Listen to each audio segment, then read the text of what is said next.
আসসালামু আলাইকুম। বাংলা সংবাদে আপনাদের সবাইকে স্বাগত জানাচ্ছি। আমি ফিরোজ তোহা। শুরুতেই বিআরবি কেবলস সংবাদ শিরোনাম। বাংলাদেশের সর্বশেষ গুরুত্বপূর্ণ আপডেট সংবাদে আপনাকে স্বাগত। শুরুতেই সংবাদ শিরোনাম, এরপর বিস্তারিত। শুরুতেই জানিয়ে দিব, সীমান্তে আবারও বর্বরতা, বাংলাদেশি যুবককে পিটিয়ে হত্যা করল বিএসএফ। আবারও বর্বরতায় পরিচয় দিয়েছে ভারতীয় সীমান্তরক্ষী বাহিনী বিএসএফ। এবার ঝিনাইদহের মহিষপুর উপজেলার পলিয়ানপুর সীমান্তে ওয়াসিম নামে এক বাংলাদেশি যুবককে পিটিয়ে হত্যা করেছে বিএসএফ। জানিয়ে দিব, মার্চ ফর গাজা কর্মসূচি। বিকেলে সোহরাওয়ার্দী উদ্যানে গণজমায়েত। গাজায় ইসরায়েলি আগ্রাসন বন্ধের পাশাপাশি গণহত্যার প্রতিবাদে আজ রাজধানীর সোহরাওয়ার্দী উদ্যানে মার্চ ফর গাজা কর্মসূচি পালিত হবে। শনিবার 12 এপ্রিল বিকেলের ওই কর্মসূচিতে দলমত নির্বিশেষে সবার অংশগ্রহণ থাকবে। এদিকে মিডিয়া ছুটাইয়া দেব, সাংবাদিককে এসপির হুমকি। কুড়িগ্রামের চিলমারিতে পুলিশ সুপারের নির্দেশে এক সাংবাদিককে মোবাইল ফোন কেড়ে নিয়ে ভিডিও ও ছবি ডিলিট করার অভিযোগ উঠেছে পুলিশ সুপার বডিগার্ডের বিরুদ্ধে। বৃহস্পতিবার 10 এপ্রিল রাত 10:30টার দিকে এ ঘটনা ঘটে। এরপর জানিয়ে দিব, 15 বছরে দেশ থেকে প্রায় 5 লাখ কোটি টাকা পাচার হয়েছে গভর্নর। বাংলাদেশ একটা বড় ভিকটিম মানি লন্ডারিংয়ে। আমাদের দেশের ব্যাংকিং খাতে কতিপয় পরিবার বা গোষ্ঠী মানি লন্ডারিং করে সম্পদ চুরি করে বাহিরে নিয়ে গেছে। এরপর জানিয়ে দিব, গরমে লোডশেডিং হলে প্রথমেই ঢাকা শহরে হবে জ্বালানি উপদেষ্টা। গ্রীষ্মকালীন বিদ্যুৎ চাহিদা মেটাতে সরকার সর্বোচ্চ চেষ্টা চালিয়ে যাচ্ছে বলে জানিয়েছে বিদ্যুৎ ও জ্বালানি উপদেষ্টা মোহাম্মদ ফাইজুল কবির খান। তবে পরিস্থিতির অবনতি হলে প্রথমে ঢাকা শহরে লোডশেডিং দেওয়া হবে বলে জানিয়েছেন তিনি। এবং সর্বশেষ জানিয়ে দিব, যুক্তরাষ্ট্রের পণ্যের উপর শুল্ক বাড়িয়ে 125% করল চীন। চীনা পণ্য শুল্ক আরোপ করেছিল মার্কিন যুক্তরাষ্ট্র, যার পাল্টা জবাব আগেই দিয়েছিল চীন, যার প্রেক্ষিতে শুল্ক আরও বাড়ানোর ঘোষণা দেয় মার্কিন প্রেসিডেন্ট ডোনাল্ড ট্রাম্প। এবার এর জবাব দিল চীন। নতুন করে মার্কিন পণ্যে শুল্ক বাড়িয়ে 125% করেছে চীন। সর্বশেষ চীনের উপর 145% শুল্ক আরোপ করেছে যুক্তরাষ্ট্র, যার জবাবে শুক্রবার চীনের অর্থমন্ত্রী নতুন করে যুক্তরাষ্ট্রের আমদানি পণ্যের উপর 125% শুল্ক আরোপের ঘোষণা দিয়েছে। প্রিয় দর্শক, এতক্ষণ শুনছিলেন সংবাদ শিরোনাম, এরপর বিস্তারিত। তবে তার আগে বন্ধু জানিয়ে দিন আপনি কোন স্থান থেকে আমাদের সংবাদটি দেখছেন এবং শুনছেন। জানিয়ে দিন এই সংবাদ সম্পর্কে আপনার মূল্যবান মতামত। আর বন্ধু, আপনি যদি আমাদের চ্যানেলে নতুন হয়ে থাকেন তাহলে ভিডিওটি দেখতে দেখতে চ্যানেলটি সাবস্ক্রাইব করে রাখুন, যাতে করে আমাদের পরবর্তী সংবাদগুলো সবার আগে আপনার কাছে পৌঁছে যায়। এবারে বিস্তারিত।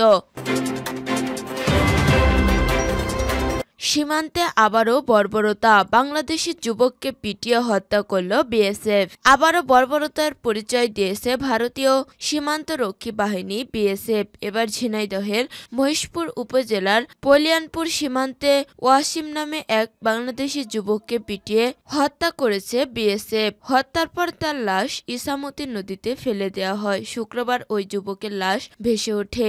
এদিকে লাশটি বাগাডাঙ্গার গ্রামের বুনোপাড়ার ওয়াসিমের বলে প্রথম থেকেই সন্দেহ হয়ে আসছিল তার পরিবার। নিহত ওয়াসিম বাগাডাঙ্গা গ্রামের রমজান আলীর ছেলে। বাগাডাঙ্গা গ্রামের ইউপি সদস্য ওবায়দুল ইসলাম জানান, শুক্রবার দুপুরে হুদাপাড়া গ্রামের এক কৃষক মাঠে যাওয়ার পথে লাশ ভাসতে দেখে। খবর পেয়ে বিজিবি ঘটনাস্থলে গিয়ে লাশের বিষয়টি নিশ্চিত হয়। তবে লাশ নদীতে থাকায় শুক্রবার রাত 10:30 পর্যন্ত তার নাম পরিচয় অজানা ছিল। কিন্তু ধূরপাচারের সময় ভারতের অভ্যন্তরে ওয়াসিমের সঙ্গে যাওয়া মহিষপুরের সলেমানপুর গ্রামের আব্দুস সোবাহান, কাঞ্চনপুর গ্রামের রাজু, বাগাডাঙ্গা গ্রামের শাহাবুদ্দিন মানিক ও আব্দুল ওয়াহিদ পালিয়ে আসে তার লাশটি ওয়াসিমের বলে জানান। ওয়াসিমের বড় ভাই বুনোপাড়ার মেহেদি হাসান দাবি করে তার ভাই ওয়াসিম 3-4 দিন ধরে নিখোঁজ রয়েছে। মাঝে মধ্যে তিনি ভারতে যাতায়াত করতে বলে শুনছি।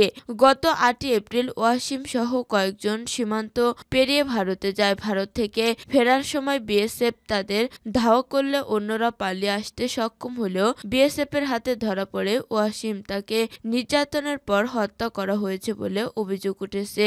ওয়াসিমের পিতা রমজান আলী শুক্রবার রাতে জানান, বিভিন্ন সূত্রে তিনি জানতে পেরেছেন লাশটি তার ছেলে ওয়াসিমের। তিনি দ্রুত লাশটি উদ্ধারের দাবি জানান। এ ব্যাপারে খালিশপুর ৫৮ বিজিবির অধিনায়ক লেফটেন্যান্ট কর্নেল রফিকুল ইসলাম জানান, লাশটি ইছামতি নদীর ভারতীয় অংশ থাকা উদ্ধার করা যায়নি, তবে বিএসএফকে জানানো হয়েছে।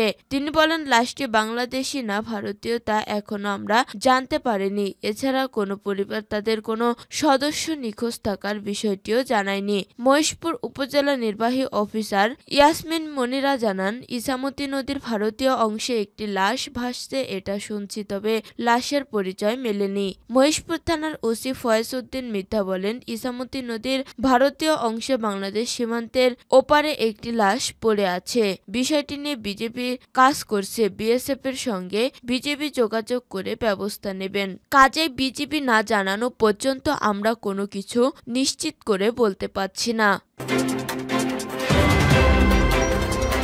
মার্চ ফর গাজা কর্মসূচি, বিকেলে সোহরাওয়ার্দী উদ্যানে গণজমায়েত। গাজায় ইসরায়েলি আগ্রাসন বন্ধের পাশাপাশি গণহত্যার প্রতিবাদে আজ রাজধানীর সোহরাওয়ার্দী উদ্যানে মার্চ ফর গাজা কর্মসূচি পালিত হবে।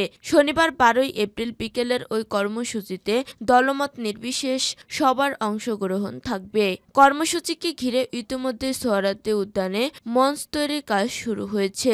সরেজমিনে শুক্রবার ১১ এপ্রিল গভীর রাতে মঞ্চ নির্মাণের কাজ করতে দেখা গেছে। পাশাপাশি নিরাপত্তা নিশ্চিতে সেখানে পুলিশ সদস্যের উপস্থিতিও দেখা গেছে। শাহবাগ থানার ভারপ্রাপ্ত কর্মকর্তা ওসি খালিদ মনসুর বিষয়টি নিশ্চিত করেছেন। পুলিশের এই কর্মকর্তা শুক্রবার রাতে জানান, সোহরাওয়ার্দী উদ্যানে গণজমায়েত ঘিরে নিরাপত্তার জন্য পর্যাপ্ত পুলিশ সদস্য দায়িত্ব পালন করছেন। মার্চ ফর গাজা কর্মসূচির জন্য সেখানে মঞ্চ তৈরির কাজ চলছে। মঞ্চ এর আশেপাশে পর্যাপ্ত পুলিশ উপস্থিত রয়েছে। নিরাপত্তার জন্য পুলিশের সংখ্যা ভোরের দিকে আরো বাড়াবে বলেও জানান তিনি। কর্মসূচি অনুযায়ী শনিবার শাহবাগ থেকে মানিক মিয়া অ্যাভিনিউ পর্যন্ত মার্চ হওয়ার কথা ছিল, তবে নতুন সিদ্ধান্ত অনুযায়ী বিকেল ৩টায় সোহরাওয়ার্দী উদ্যানে গণজমায়েত করতে হবে। ফলে মানিক মিয়া অ্যাভিনিউ অভিমুখে যাত্রা করা যাবে না। যদিও সব রাজনৈতিক অরাজনৈতিক দলমতের মানুষের সম্মিলিত স্রোতে সোহরাওয়ার্দী উদ্যানে বৃহৎ এই গণজমায়েত অনুষ্ঠিত হতে যাচ্ছে। এতে বিএনপি, বাংলাদেশ জামাত ইসলামী, এনসিপি, ইসলামী আন্দোলন বাংলাদেশ, এবি পার্টি, গণ অধিকার পরিষদ, হেফাজতে ইসলামী ছাড়াও জাতীয় দলের সেক্রেটারি, অভিনেতা, তাবলিগ জামাত, আহলে হাদিস, হাইতুল উল্লাহ, বেফাকুল মাদারিস, দারুস জান্নাত মাদ্রাসা, খেলাফত মজলিস, খেলাফত আন্দোলনের মতো রাজনৈতিক অরাজনৈতিক সংগঠনের পাশাপাশি বিভিন্ন বিশিষ্ট ব্যক্তিত্ব উপস্থিত থাকবেন। মিডিয়া ছুটাইয়া দেব, সাংবাদিককে এসপির হুমকি। কুড়িগ্রামের চিলমারিতে পুলিশ সুপারের নির্দেশে এক সাংবাদিকের মোবাইল ফোন কেড়ে নিয়ে ভিডিও ছবি ডিলিট করার অভিযোগ উঠেছে পুলিশ সুপার বডিগার্ডের বিরুদ্ধে। বৃহস্পতিবার ১০ এপ্রিল রাত ১০:৩০টার দিকে এ ঘটনা ঘটে। তবে পুলিশের পক্ষ থেকে বলা হয়েছে, ওই ব্যক্তির সাংবাদিক পরিচয় জানা না থাকায় এমনটা হয়েছে। জানা গেছে, বৃহস্পতিবার ১০ এপ্রিল সকালে কুড়িগ্রামের চিলমারি এবং গাইবান্ধার সুন্দরগঞ্জ উপজেলার হরিপুর শহরের মোড় এলাকায় ঈদে চিলমারি হরিপুর তিস্তা সেতুতে ঘুরতে যাওয়া মা মেয়েকে উত্ত্যক্তর অভিযোগে মাইকিং করে দুই পক্ষের মধ্যে সংঘর্ষ হয়। খবর পেয়ে কুড়িগ্রাম থেকে সেনাবাহিনীর এক টিম গিয়ে পরিস্থিতি নিয়ন্ত্রণে আনে। ওই রাতে 10:30টার দিকে ঘটনাস্থল পরিদর্শনে যান কুড়িগ্রামের পুলিশ সুপার মোহাম্মদ মাহফুজুর রহমান। এ সময় চিলমারি সাংবাদিক ফোরামের সাধারণ সম্পাদক ও স্থানীয় সাংবাদিক জাহাঙ্গীর আলম সাদ্দাম সংবাদ সংগ্রহের সময় ছবি ও ভিডিও ধারণ করলে পুলিশ সুপার তার মোবাইল ফোন কেড়ে নেওয়ার নির্দেশ দেন। এরপর পুলিশ সুপারের সঙ্গে থাকা এক বডিগার্ড ওই সাংবাদিকের ফোন কেড়ে নিল, ধারণকৃত ভিডিও ডিলিট করে দেয়। অভিযোগে সাংবাদিক জানান, এ সময় পুলিশ সুপার তাকে উদ্দেশ্য করে বলেন, মিডিয়া ছুটাইয়া দেব।